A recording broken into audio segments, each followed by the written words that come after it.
Let's start IT with Yash. ගොඩ කාලෙකින් අපි Excel lesson එකක් අද කරනවා. අද අපේ lesson එකෙන් අපි කතා කරන්නේ min එක, max එක, small, large, count if s and count blank. මෙන්න මේ functions ටික ගැන තමයි අද අපි Excel වලින් කතා කරන්නේ. මාත් එක්ක දිගටම රැඳිලා ඉන්න, subscribe කරන්න. Let's start IT with Yash. මේ තියෙන අපේ data table එක කලින් Excel එකට use කරපු data table එකම තමයි chemistry කියන subject එකට අදාළ quizzes 4ක marks තමයි තියෙන්නේ total average and eligibility on ඔය විදිහේ columns ටික තියෙනවා අපි මුලින්ම බලමු minimum එහෙම නැත්නම් min එක මේ data set එකේ quizzes 1 කියන set එකේ මේ students ලා කීප දෙනා ගත්ත අඩුම ලකුණ minimum number එක මොකක්ද කියන එක තමයි අපි check කරන්න යන්නේ හොයාගන්න යන්නේ කරන්න තියෙන equal min min කියලා type කරා bracket එක open කරා hint එක දෙනවා අපිට දෙන්න තියෙන මෙන්න මෙහෙම range එක මේ range එකේ තමයි මට min එක හොයන්න ඕන bracket එක close කරා enter එකක් දුන්නා maximum මේ data range එකේම මම max එකක් පෙන්නන්නම් max එහෙම නැත්නම් maximum කියන්නේ quizzes 1 කියන එකට අදාළව වැඩිම mark එක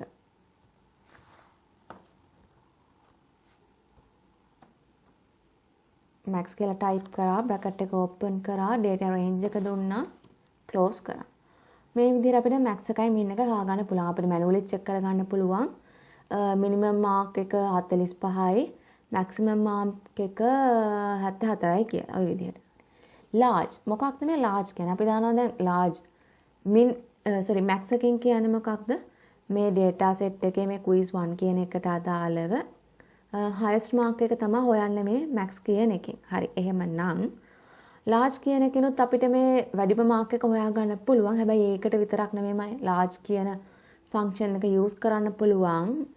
highest mark එක හොයන්න විතරක්ම නෙමෙයි. එතනින් එහාට ඒ කියන්නේ highest mark එක 74. එතකොට ඒ පිළිවෙල ගත්තොත් එහෙම අපිට ගන්න පුළුවන්. එතකොට දෙවෙනියට වැඩිම ලකුණ. පළවෙනියට වැඩිම ලකුණ 74. දෙවෙනියට වැඩිම ලකුණ මොකක්ද? තුන්වෙනියට වැඩිම ලකුණ මොකක්ද කියන එක අපිට මේ large කියන එකෙන් හදා ගන්න පුළුවන්. කොහොමද ඒක ගන්නෙ? equal large කියලා type කරා bracket එක open කරා array කියලා hint එක පෙන්නනවා. මේ විදිහට range එක දෙන්න. මට number එක හොයාගන්න ඕනි range එක select කරා කමාවක් දැම්මා. k කියලා පෙන්නන ඊළඟට hint එක. k කියන්නේ කීවෙනි place එකද ඔයාට ඕන. කීවෙනියට වැඩිම mark එකද ඕන. දැනට අපි first place එක දන්නවා කැමති නම් first කියලා දාන්න. මම කියනවා දෙවෙනියට වැඩිම මාක් එක තමයි මට ඕන bracket එක close කරා enter කරා බලන්න 74යි ළඟට වැඩිම කෙනා වැඩිම මාක් එක 58 ඔන්න ওই විදිහට අපිට මෙතනින් place එක වෙනස් කරලා හොයා ගන්න පුළුවන් අපිට තුන්වෙනියට වැඩිම ලකුණු කීයද කියන එක.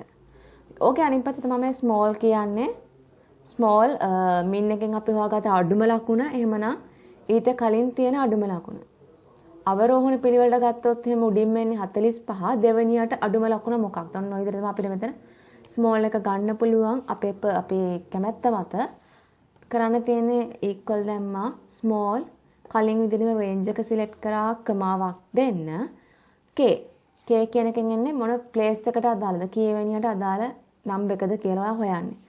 first කියලා දුන්නොත් ඔයාට min එකට ආපු mark එකමයි මෙතනට එන්නේ. ඔයා second place කියලා දුන්නොත් එහෙම ඊට පස්සේ තියෙන mark එක තමයි මෙතෙන්ට එන්නේ. ඔයා කැමති නම් මෙතන third කියලා දාන්නත් පුළුවන්. හරි. count if s. ඔයාලා දන්නා count කියලා එක වෙනම ගත්ත අපි if කියන එක වෙනම ගත්ත. මෙතන මේ count if s කියලා මේ conditions දෙක එකට combine කරලා කතා කරන්නේ. මෙතන සිද්ධ වෙන්නේ මොකක් හරි condition දෙකක් true වෙන දේවල් ටික count කිරීම.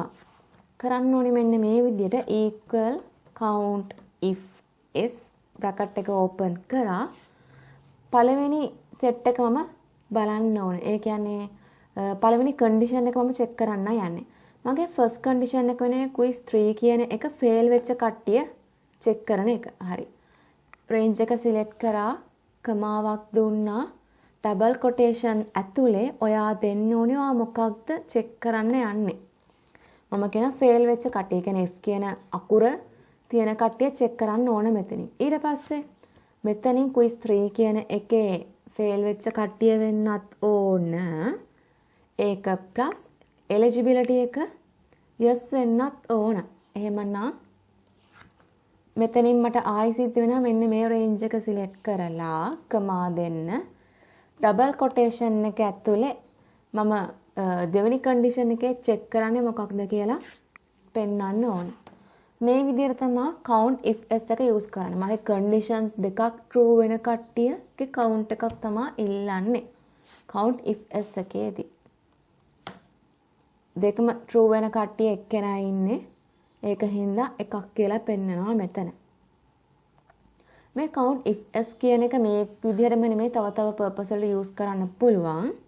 මම තව එකක් පෙන්නන්නම් equal COUNTIFS bracket එක open කරා.